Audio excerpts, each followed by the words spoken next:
Thanks for joining me, Mr. P, for Chapter 16 of FAKER. My father is grilling salmon, which means we have an uninvited guest. Mona Lisa can detect fish on any barbecue in the point and navigate there by nose. If you're not prepared to share, you're in for a rough night. Why are we afflicted with this feline? Dad complains, shaking a spatula threateningly in Mona's direction. Doesn't it have a home? I reach down and caress a whisker. She's Logan's cat. You know, the Romanos. Oh, Dad lowers the spatula. The Romanos are investors in El Capitan, and that makes it different. Instinctively, we both glance in the window where a small framed pen and ink drawing hangs on the wall. An original Verongan. It shows a circus performer leaping through space, reaching for a trapeze that's just outside the picture. I'm no art expert, but I have to admit it's pretty amazing. With just a few lines, the artist creates the sense of motion, and you can almost feel the rush of air as the figure sails gracefully by. Verongan is famous for that. At least it says so on the internet. It also says this piece should be worth over $100,000. Plenty of money to buy Logan's family into El Capitan. Beautiful, isn't it? Dad comments with a wink. Vince Romano has a lot of great stuff over there, but this one really caught my eye. Beautiful and portable, I add ruefully. That's the real reason my father chose the Verongan drawing. When the time comes for the next Houdini, it'll slide easily into a backpack. You can't fit the Last Supper in an overhead luggage rack, at least not without attracting a heck of a lot of attention. The thought of us having to move on bothers me, so I change the subject. And valuable enough that it should earn Mona a snack. Fair enough.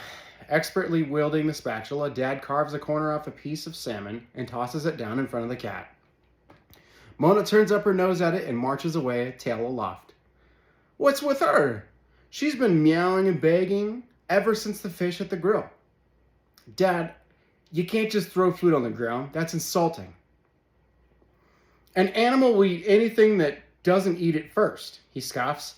She's not an animal. She's a cat. Let me show you how it's done. I run into the house and return with a bone china saucer from the kitchen. I pick up the salmon from the deck and blow on it to clear away any dust. Then I break the morsel into bite-sized pieces and place the dish in front of Mona. Bon appetit.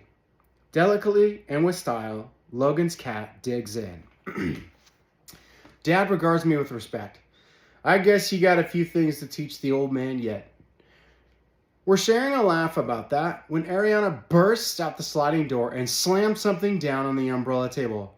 What do you think about this? Dad and I peer over her shoulder. It's a blank check. The account name printed in the corner is Keith and Marie Zabrakian, Micah's parents. What's this for? Dad asks. My sister laughs. I know Micah's parents already invested, but they're loaded. They could do so much more, but now we can write our own ticket, see? She shows us her phone. Micah texted me pictures of their signatures. All we have to do is copy these and we can make out the check for as much money as we want. I've never seen my father so completely speechless. In the middle of a Houdini, with the police so close we can practically smell the polish on their shiny black shoes, he can always stay cooler than cool. Even when CNN switched to live footage of the volcano in Iceland spewing lava all over the spot where our phony golf course was supposed to be, he never missed a beat in his sales pitch. He could talk his way out of any spot, rise to any occasion, but not this. I speak it first. Forget it, Ariana, you can't do that. She's defiant. Why not? I told Micah his parents aren't investing enough and he agrees. He's the one who swiped the check, and it's his money as much as anybody's. It won't work, I insist. Why? Because the idea comes from me. Micah's parents were our first marks for El Capitan. But do I get any credit? No. You two talk about being partners, but I have to wait because it's not my time yet. Well, I'm sick of waiting, and now I have a better idea that both of you put together, and you knock it down. It's not fair. Our father finds his voice at last. It won't work because we'll get caught. Micah's parents will know they never wrote this check and the bank will trace it to us. But She's sputtering now, sinking cross-legged to the wooden planks. You never let me even try! Dad kneels beside her, putting an arm around her shoulders. What we do is called a confidence game. People give us their money because we've given them confidence in El Capitan Motors. Eventually, they'll see they've been tricked, but for now, it's something they believe is real. Forging a check is different. That's like reaching into their pockets and stealing. She seems to accept that, although she doesn't like it very much. For the savviest con artist in America, my father is sure a sucker for Ariana's tears. He strokes her hair and tells her what a great try this was. Still, she's not ready, but the day she becomes a partner is definitely getting closer. I have to hold myself back from screaming, "No!" over what my kid sister thought was a clever thing to do. Set aside for a second the fact that it would have gotten Dad arrested. She went out and drew Micah into her orbit to the point where she was ready to rob his own parents on her say-so. How ruthless is that? How cold? And now Dad's assuring her she's on the threshold of partnership? Not that I'm anybody to talk. I use my friends to draw in their parents in the name of the family business too. I'm not always so proud of that, but at least I know what I'm doing. If we can't get my sister off this roller coaster, she's going to wind up in jail one day. She's only a little kid. We owe her better than that. The meowing of the cat alerts us to the fact that the salmon is on fire on the grill. Dad leaps up to the rescue for dinner, but it's too late. The 3 pieces are charred black. Well, this is just great. Dinner's ruined. Dad snaps, picking them up with the spatula and depositing them onto the plate in front of Mona. The calico sniffs around a little and rejects the whole thing.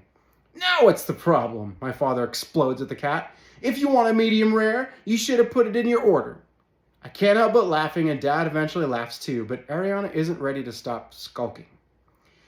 All I want to do is help, she says, but you just keep telling me I'm too immature.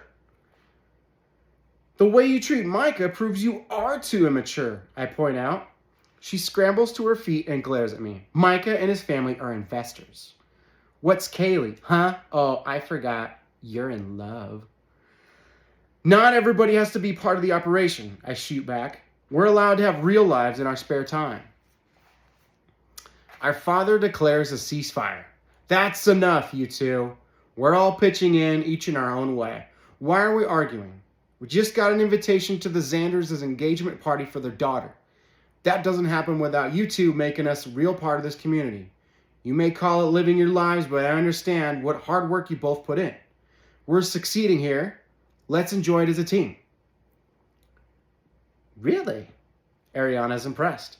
Even in the point where the McMansions and the Ferraris are no big deal, the name Xander is spoken in hushed tones.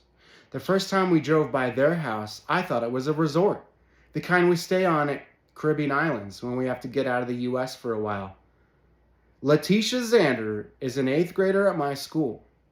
Logan says she wears 2 carats to the gym class, meaning the diamond studs that are in her ears at all times. Her older sister, Chloe, just got engaged, and the party has turned into the hottest ticket in town.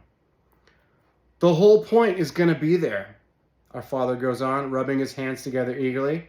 It's the ultimate place to make contacts for El Capitan. I'm counting on you both to be my wingman on Saturday afternoon. I'll be your wing girl, Ariana volunteers. Saturday, I echo. This Saturday? Dad nods enthusiastically. I've been dying for an excuse to meet with Joe Xander, but I didn't dare come on too strong. Heavy hitters like that, the whole world is after a piece of their time. Let's see him ignore me when I drive up in the El Capitan. I stopped listening. Saturday is the day Kaylee is having her big Yap fundraiser at the Box Elder Mall. Kaylee can't stop bubbling over how she's signed up 48 kids, including me, to sell bumper stickers. The money will go toward hiring a lawyer to stop El Capitan Motors from building their manufacturing center on the land of Albion Pond. Talk is cheap. Kaylee's telling everybody who will listen. This is different. This is action. I've never seen her so excited about something. How can I tell her I'm not coming because I have to go to an engagement party for a girl I've never laid eyes on? On the other hand, how can I tell Dad I'm not going to the party because I promised to sell bumper stickers to fight against him?